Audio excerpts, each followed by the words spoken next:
Olá, tudo bem com vocês? É um prazer estar aqui mais uma vez. E hoje eu tenho uma convidada muito especial.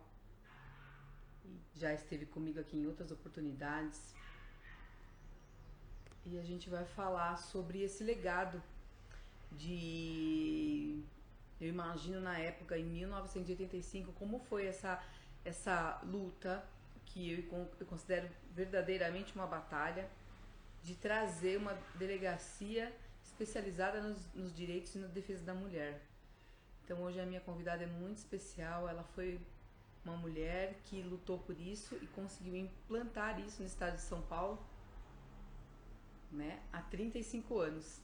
Se hoje é tão difícil falar sobre violência doméstica, se hoje existe essa crença, existe esse tabu, né, acerca de violência doméstica, eu vivencio isso todos os dias aqui no Dona, porque quando eu comecei a tratar desse assunto especificamente, muitas pessoas deixaram de seguir, acenando para minha convidada, muitas pessoas deixaram de seguir o Dona Oficial, por eu estar tratando desse assunto. Imagina, há 35 anos, né, o que a doutora Rosemarie passou. Vamos lá. Sejam muito bem-vindos, vamos entrando. Olá, tudo bem? Como é que tá, André? Tudo bem? É um prazer tê-la comigo novamente. Olha, eu Isso é que aqui, agradeço a oportunidade de estar aqui participando com você nesse momento. isso significa que o meu sonho também, depois nós vamos falar do seu sonho, né? O meu sonho de levar informação para as mulheres acerca da violência, o autoconhecimento também acerca da violência, né? Que não é de fora para dentro, é de dentro para fora. Tá ganhando corpo, então eu estou muito feliz. Estava falando, doutora, que eu imagino, hoje eu sinto na pele aqui, quando eu comecei a falar de violência doméstica na minha página, na Dona Oficial, logo no começo nós perdemos muitos seguidores. Então as pessoas têm dificuldade de olhar para a violência com outro olhar, o olhar da informação, o olhar de que é preciso conhecer até o caminho para não entrar nele, né? E eu fico imaginando você, e me permita chamá-la de você, há 35 anos. Então, eu quero lhe dar os parabéns. Eu acredito que eu não presenciei esse momento, gostaria de estar lá, mas deve ter sido um momento histórico. E eu li uma reportagem onde você disse que foi um movimento de baixo para cima, que as mulheres na sociedade se uniam, né, e clamavam por ter um espaço com um atendimento que tivesse um outro olhar, né? E você encabeçou e lutou por isso, foi uma das mulheres que lutou por isso. Então, eu quero aqui te dar os meus parabéns. Por isso que eu a convidei para estar aqui comigo, porque você é uma mulher que fez legado e que deixa história, né? E que nós tenhamos mais mulheres nas próximas gerações para continuar essa história. Então, agora a palavra é toda sua. Me conta um pouco como que foi essa iniciativa lá em 1985 para ver concretizada a primeira delegacia da mulher no estado de São Paulo, e diz que foi no mundo também, né, doutora Rosemarie? É isso? É isso. Eu queria novamente agradecer muito a você e quero só pegar um ganchinho de uma coisa que você falou, né? Como as pessoas, às vezes, elas relutam em ouvir falar sobre violência, né? Principalmente a violência doméstica. Você tenta falar, você tenta sair daquele lugar comum de todo mundo e você percebe que existe uma resistência muito grande por parte das mulheres, das mulheres mesmo, de conversar sobre o assunto. Então, você imagine, há 35 anos atrás, né, na realidade, como é que era essa situação. Quando nós iniciamos, tudo começou com a implantação do primeiro Conselho Estadual da Condição Feminina, que também foi aqui em São Paulo e foi o primeiro do Brasil, foi em 1983. Esse conselho, que é ainda hoje, né, ele é composto por mulheres de vários segmentos, de várias entidades, né, começaram o seu trabalho e formaram uma comissão de segurança. E essa comissão de segurança trouxe a ideia, da qual fazia parte, trouxe a ideia de que nós tínhamos que ter um espaço diferenciado para que a mulher vítima de violência, principalmente a sexual, porque naquele momento o foco era sexual, porque nós tínhamos um número muito pequeno de denúncias e nós sabíamos que tinha muito mais. Principalmente a sexual, tinha que ter um espaço diferenciado, tinha que ter um acolhimento diferente. E daí surgiu a ideia, o Michel Temer era secretário de Segurança na época, ele comprou a ideia, levou para o governador, por isso que eu digo, veio de baixo para cima e não de cima para baixo, como as coisas acontecem. Por isso que as coisas dão certo, né? Porque vem da demanda da própria população. Levou e em menos de um mês nós tínhamos a inauguração da primeira delegacia de defesa da mulher, da qual eu tive a honra de ter sido a primeira delegada titular, e que aconteceu exatamente há 35 anos atrás, no dia 6 de agosto de 1985. A partir daí é que realmente a sociedade e as autoridades tiveram conhecimento do que é da violência que a mulher era submetida dentro dos lar, doce lar, que não eram tão lar, doce lar assim. Então, a delegacia fez o quê? Ela deu visibilidade a uma violência que estava escondida, porque as mulheres acreditaram, procuraram, e a partir daí nós começamos estatísticas, né? Coisas que antigamente a gente nem tinha. Quando você ia fazer um levantamento do boletim de ocorrência de violência contra a mulher, era assim, era catar, sabe? Ouro em pó, na realidade, porque a maioria não era registrado. E a delegacia, ela conseguiu mostrar essa realidade. Eu sempre digo que a delegacia foi o primeiro organismo institucional para mulheres aqui no Brasil. A partir das demandas da Delegacia da Mulher, nós começamos a ter outros atendimentos. Atendimento social, atendimento psicológico, atendimento jurídico, primeiro abrigo, que foi construído para mulheres que não podiam voltar para casa. Tudo São Paulo foi o primeiro do Brasil. No tocante à Delegacia da Mulher, foi o primeiro do mundo. Não tinha nenhuma experiência como essa em lugar nenhum do mundo.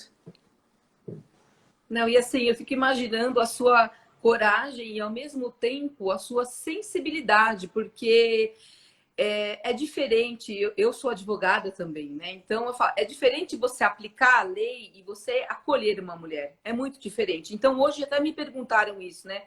Algumas das minhas seguidoras me perguntaram, mas por que você decidiu mexer com essa questão da violência sendo advogada, né? Que depois de muito estudar, de muito olhar para mim, e eu ter um histórico de violência na família com o alcoolismo, e de ter uma sequência de 6 relacionamentos abusivos, assim, 2, 3 anos, de eu não mudar, olhar para mim e mudar o meu padrão lá dentro, eu percebi que eu ia continuar nisso. Então é muito importante a lei, mas também é importante ter essa sensibilidade de que a mulher, ela não pode sofrer um descaso quando ela procura uma delegacia. Quando ela procura um atendimento, né, doutora? Ela não pode sofrer esse descaso.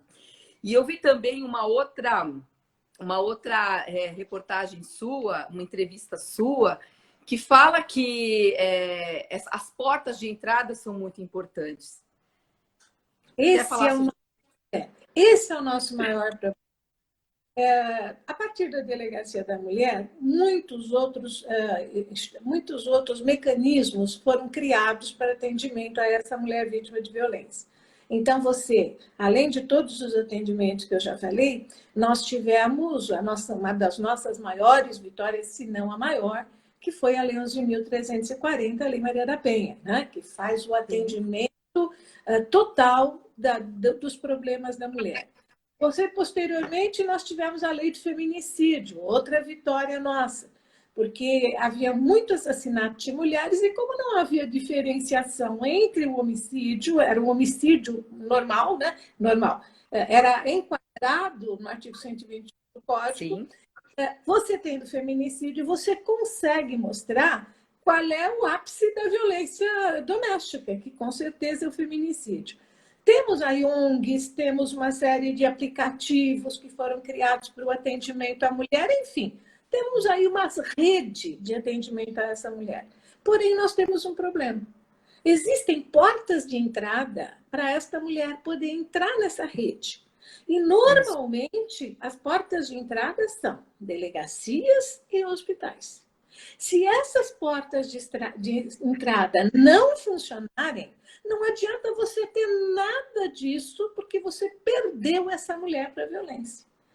Ela vai a um hospital, o médico que a atende, simplesmente de olhar, ele sabe que as lesões que ela está enfrentando são resultados de violência doméstica, de agressão. Mas ele finge que não sabe de nada. Ele finge que não é com ele. Né? Ele faz o atendimento médico que ele precisa e mais nada. Agora, ele tem legalmente a obrigação de comunicar. E ele já não comunica. Mas se não quer nem comunicar, pelo menos orienta a mulher a procurar uma delegacia, dá uma palavra, né, de apoio para ela, no sentido de que ela procure ajuda. E a delegacia.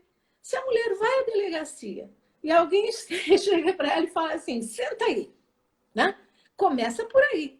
Ninguém conversa com ela, ninguém pergunta o que ela está fazendo, senta aí, espera.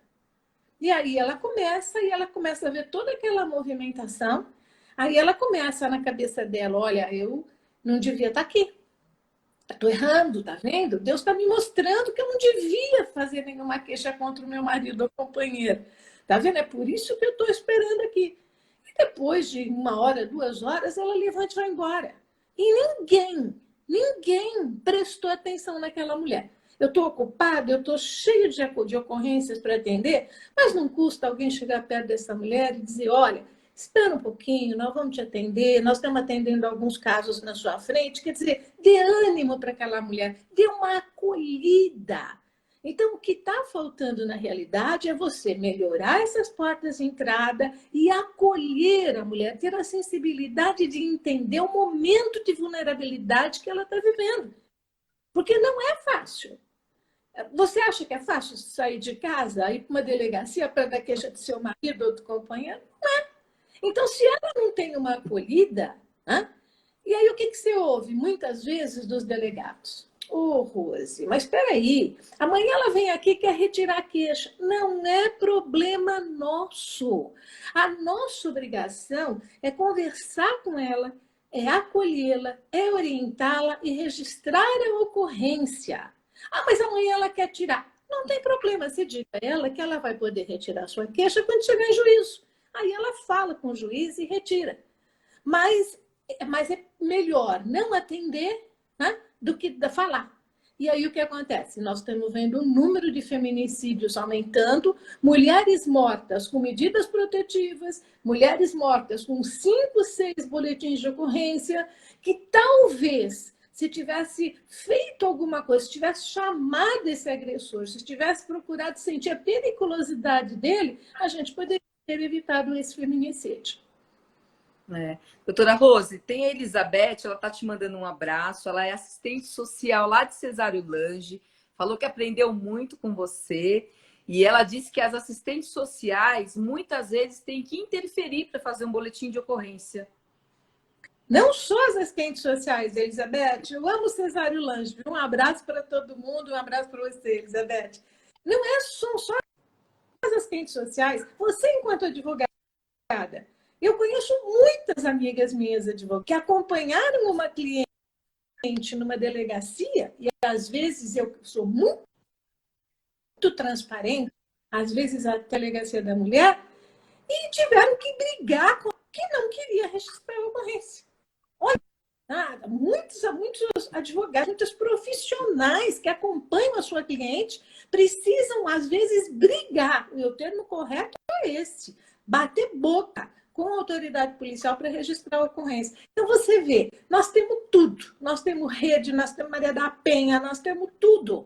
Só não temos, na realidade, pessoas com sensibilidade que acolham uma mulher vítima de violência e entendam o momento que ela está passando. Então, é aí que nós temos que botar o dedinho na ferida para tentar melhorar essa situação desse acolhimento. Então, e assim, eu a considero uma mulher muito visionária, porque imagina, há 35 anos, né? Brigar por acontecer, porque idealizar é uma coisa, fazer acontecer é outra coisa, né? Então, concretizar as coisas, para concretizar as coisas é necessário bater de frente com as crenças, né, das pessoas, com os medos internos. E o que é essa ferida, doutora Rosmarie? Porque nós temos hoje tantos veículos de comunicação, nós temos as pesquisas, porque antigamente não existiam isso, né? Não existiam as pesquisas que falavam, olha, morreram tantas. E isso que eu acredito ainda que tem uma subnotificação gigante nessa história toda, né? Qual é essa ferida? É a mulher que não acredita na outra mulher, é a mulher que quando acha que decide, não decidiu e depois volta para casa e não leva para frente isso. Qual é essa ferida? Como chama essa ferida no seu olhar visionário?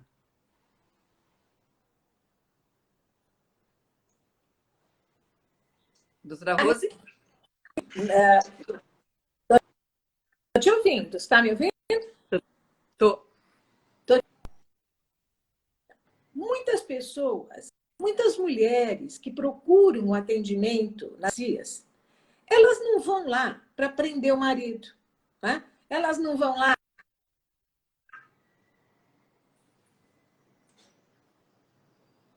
para o momento vivendo, uma boa parte delas. Então, o que você tem que fazer? Você tem que entender, tá? Você tem que registrar, porque é muito importante registrar. E hoje, a própria Lei Maria da Penha fala no trabalho de reeducação do agressor. Tem que ter a ocorrência, tem que ter o processo, o juiz suspende o processo e encaminha esse agressor para esse centro de recuperação do agressor, que, aliás, dão muito certo. E qual é o nosso objetivo? Nosso objetivo não é fazer com que a violência termine? Ótimo! Se você consegue melhorar esse homem que é agressor, você está atendendo ao desejo dela e não deixou de cumprir a lei. Agora, a gente tem que parar, eu digo, muitas pessoas têm que parar de achar que não vou confiar na mulher porque amanhã ela desiste. Tá? Não podemos pensar dessa maneira. Isso não pode. Não é Nós isso não mesmo. podemos pensar. Qualquer mulher que vá à delegacia e vai denunciar uma agressão, ela pode ser uma potencial do feminicídio, se você fizer alguma coisa. Então, o mínimo que seja uma palavra, um encaminhamento. Eu não quero fazer o boletim de ocorrência. Vamos encaminhar, então, para assistente social, vamos em psicológico. Hoje a gente tem isso. E é isso que a gente tem que fazer. E assim, existem estudos que falam que a maioria das mulheres morrem porque voltam para casa, né? Porque elas voltam com o agressor. Porque o agressor, na verdade, mostra quem ele é quando a mulher decide se separar, decide não querer mais. E aí essas mulheres voltam e é aí que acontece o feminicídio, né, doutora Rose? Então, é muito importante a sensibilidade das autoridades em ver se essa pessoa, ajudar essa pessoa a não desistir mesmo. E eu acho que o que ajuda é o acolhimento e não o julgamento, né? Porque você não sabe o que ele pode fazer. Você tem que orientá-la, você tem que conversar com ela. Então, quando as mulheres me procuram, elas falam assim, mas eu já fui maltratada por delegado, olha, a gente não está julgando nenhuma classe trabalhadora aqui. A nossa intenção não é apontar servidores públicos. Existem homens e mulheres bons profissionais em todas as áreas, né, doutora Rose? Então, a questão eu estou apenas repassando o que as mulheres que me procuram falam, que elas são maltratadas em delegacia, que o delegado, que os policiais às vezes fazem elas desistir da denúncia. Então, eu já acompanhei algumas situações que às vezes você tem que forçar um boletim de ocorrência mesmo, como a doutora falou. A questão até onde nós vamos manter esse padrão comportamental. Porque a mulher ela é desestimulada. A delegacia da mulher, ela foi criada porque a mulher era desestimulada para fazer a denúncia, porque não tinha um equipamento institucional adequado, né? Então, e o que está acontecendo agora? Que essas mulheres continuam desestimuladas, né? É o tratamento, é a dor.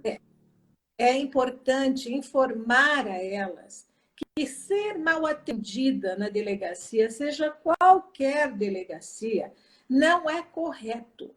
Então, ela tem hoje meios de denunciar este mau atendimento e não precisa ter nenhum. Tem a corregedoria, tem a ouvidoria. Por favor, eu sempre digo isso, denunciem se foram mal atendidas, denunciem se foram desestimuladas, não se deixem desestimular para registrar o boletim de ocorrência e façam a denúncia. Porque à medida que vocês ligam para a corregedoria, à medida que ela liga para a ouvidoria, nós vamos começando a combater esse tipo de comportamento que ele é comum entre os policiais porque ninguém fala nada. Mas a hora que a corregedoria, a hora que a ouvidoria for para cima, ele começa a mudar o seu comportamento. Então, não tenham receio, denunciem.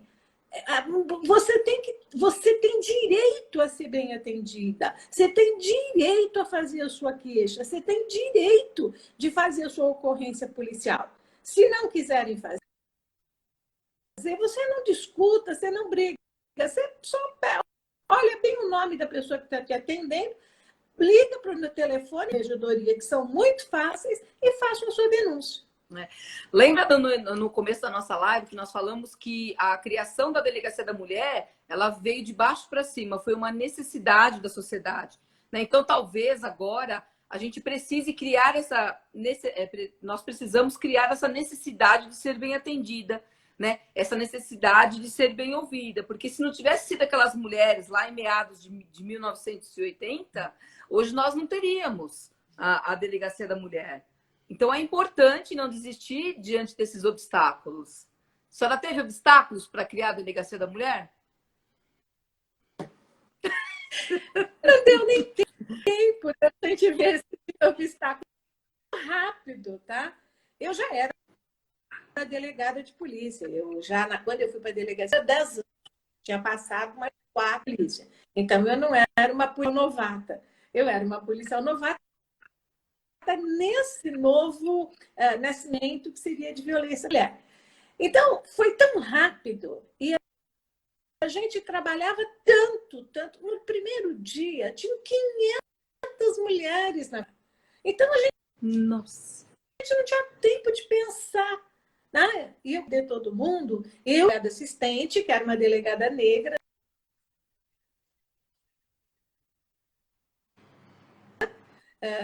A gente passava o tempo todo no atendimento. Então, a gente estava falando das delegacias que não tem delegacia da mulher nos municípios, né? Porque os municípios são pequenos e aí tem que centralizar a administração em algum lugar. Não dá para... Deveria até, né? Por conta do abuso, de abuso, né? Estupro, mas não tem. Então, ela vai à delegacia normal e ela tem que ser atendida e o boletim de ocorrência tem que ser efetivado da mesma forma. Nós paramos para ouvir até... E se não for atendida, liga corregedoria e ouvidoria. As mulheres têm que ser bem atendidas em todas as delegacias da mulher e sem ser da mulher.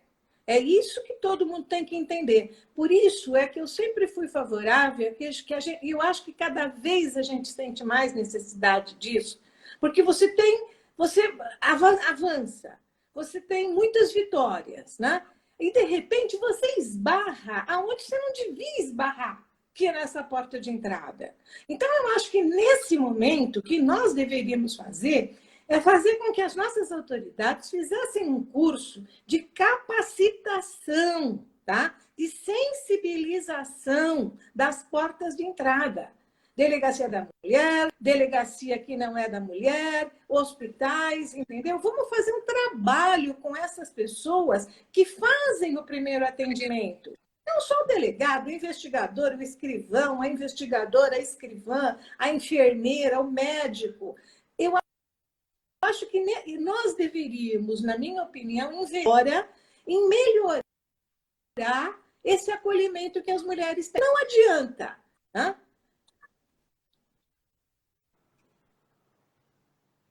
Eu fico imaginando, assim, a gente tem tantas políticas. Tudo isso.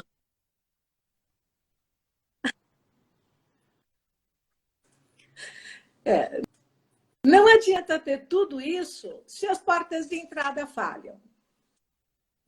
E assim, hoje nós temos em vários lugares programas sociais para colocar mulheres arrumar empregos, né, para essas mulheres. Nós temos programas de incentivo, nós temos programa psicológico, a gama de acolhimento e apoio a essas mulheres é vasta. Só que para elas terem acesso a tudo isso, elas têm que fazer o boletim de ocorrência. Ou no hospital. Né? Então, não, às vezes não precisa nem fazer o boletim de ocorrência. Ao chegar na delegacia, a delegada ou o delegado se sentiu que às vezes ela não quer fazer ocorrência policial. Encaminha para um atendimento social, encaminha para um atendimento psicológico. Hoje nós temos um equipamento fabuloso chamado Casa da Mulher Brasileira. Esse equipamento é uma luta de muitos anos. Lá nos idos de 15 anos atrás, 16 anos atrás, eu representava São Paulo em Brasília no Pacto Nacional de Enfrentamento à Violência contra a Mulher, junto com a Eleonora Meneguzzi, que na época era a secretária da Secretaria Nacional de Política para Mulheres, a Cida Gonçalves, e houve um pacote de ajuda para que as mulheres pudessem ser bem atendidas. Tinha aquele ônibus lilás, que em algumas cidades tem, né, que vai fazer o atendimento no local, e principalmente a Casa da Mulher Brasileira, que é um equipamento maravilhoso. Num único lugar, você tem a delegacia, você tem o atendimento social, você tem o atendimento psicológico, você tem a defensoria, você tem o Ministério Público, você tem o juiz, né? Inclusive, se ela não pode voltar para casa porque ela tem medo de ser morta pelo marido, na própria casa existe onde ela fica com os filhos até que ela possa ser encaminhada para um abrigo. Infelizmente, só tem uma, né? Aqui, ali no Glicério, no centro de São Paulo. Mas é isso que a gente quer, né? Um lugar atendida integralmente. Mas, volto a repetir, nesse momento nós temos muita coisa para ajudar a mulher. Mas a mulher tem que saber que ela vai ser bem acolhida. Ela tem que ser orientada. Se você fizer um curso, se você fizer uma capacitação, você vai passar para todo esse pessoal da porta de entrada, para onde eles podem encaminhar a mulher se não for fazer boletim de ocorrência, onde fica, né? Aonde tem avaliação psicológica, faz a capacitação e dá na mão deles esse roteiro de onde eles podem encaminhar as mulheres. Agora, é imprescindível que a gente prepare melhor as portas de entrada, porque o acolhimento para essa mulher está falhando. E o importante, né, eu como mexo com a inteligência emocional também, é as pessoas entenderem, elas não precisam aceitarem, mas é importante entender que a mulher que está no relacionamento abusivo, que a mulher que sofre violência doméstica, dentro dela ela está em pedaços. E na mente dela ela não se acha capaz de vencer essa etapa. Então, talvez para você, para mim, para você, para o outro que se questiona, mas por que ela faz isso? Nem ela sabe por que ela faz. Ela precisa de um acompanhamento emocional tão intenso, né? Tão assíduo, para ela saber o que está acontecendo com ela. E não é nesse momento da denúncia ou nesse momento da ida até a delegacia que ela vai resolver isso, né? essa questão da delegacia e de entrar num projeto, num programa assistencial, é o início de uma caminhada que vai levá-la, sim, para resolver isso. Mas não é uma coisa, não é um passe de mágica, né, doutora Rose? Ela precisa do acolhimento, ela não quer ser julgada, ela não pode ser julgada. Eu peço encarecidamente que parem de julgar as mulheres que apanham. Parem de julgar as mulheres que se deixam empurrar. Parem, porque nem elas sabem por que elas se submetem a isso. Elas não sabem. Talvez na infância dela ela aprendeu que violência é amor. Talvez o agressor aprendeu que amor é bater. Né? Então a gente não tem o direito de julgar o outro dessa forma. E esse projeto de capacitação, de fazer essas pessoas que vão receber essas mulheres entenderem isso, olhar por essa outra ótica, né? Seria muito importante. Muito importante. Quem sabe São Paulo, já com a Casa da Mulher Brasileira, com a Delegacia da Mulher, foi pioneiro. Né? E quem sabe essa prática da Casa da Mulher Brasileira dê tão certo aqui que passe a crescer por outros estados, por outros lugares, né? É verdade. As pessoas acham... a violência é um ciclo, tá? Ele bate hoje, amanhã ele pede desculpas, passa uns... ele bate de novo, e vai indo, até que a autoestima, ela não tem mais. É todo dia agredida física e verbalmente, dizendo que ela não vale nada, que ela não serve para nada, tá? Que chega no momento em que ela acha que ele tem razão de bater nela. A estrutura moral dela, o psicológico dela está tão, vamos dizer, prejudicado. E essas mulheres não vão sozinhas na delegacia. Sempre tem uma boa alma que acaba levando essas mulheres, tá? Para ajudá-las, que faz denúncia por elas. E antes de você poder fazer o boletim de ocorrência, você tem que fazer com que ela passe por um atendimento psicológico, para que ela possa recuperar um pouquinho da autoestima dela e aí sim na parte criminal. É isso. Então, hoje eu quis trazer você aqui para homenageá-la, para agradecê-la, para lembrar as mulheres de que tem uma mulher que não desistiu, né? E por isso que hoje nós temos, né, as gerações estão conquistando. Uma geração cura a outra geração. Então eu queria muito que as mulheres soubessem que tem sim, que há 35 anos nós tivemos uma mulher que olhou para uma situação, que olhou para a sociedade e falou: é preciso e contem comigo, né? Eu sei que não se faz uma coisa dessa sozinha, mas o contem comigo tem muita importância, né?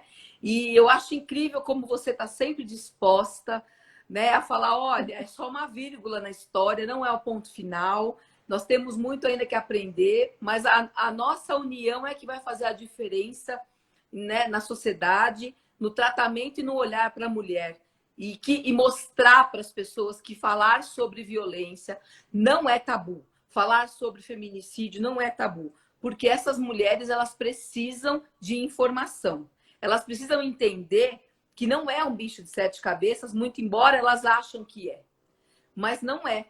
Mas elas precisam dar o primeiro passo para vencer tudo isso, né, doutora?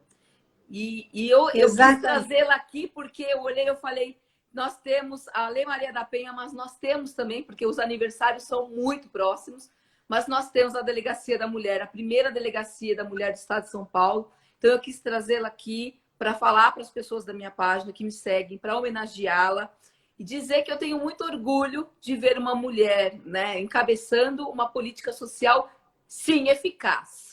É eficaz, porque nós estamos andando para frente, graças a Deus. É uma vírgula ainda, mas ela é eficaz. Então, fica aqui a minha gratidão. A palavra é sua agora.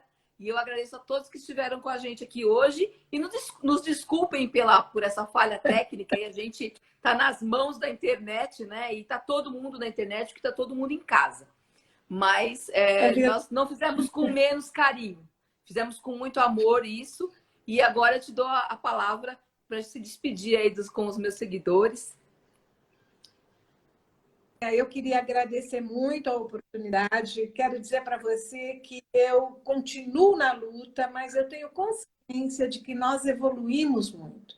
O mês de agosto, ele marca 2 marcos históricos nossos, que são Delegacia da Mulher e Lei Maria da Penha, que nós temos muito para comemorar. Falta muito ainda? Falta, mas o importante é que os passos já foram dados.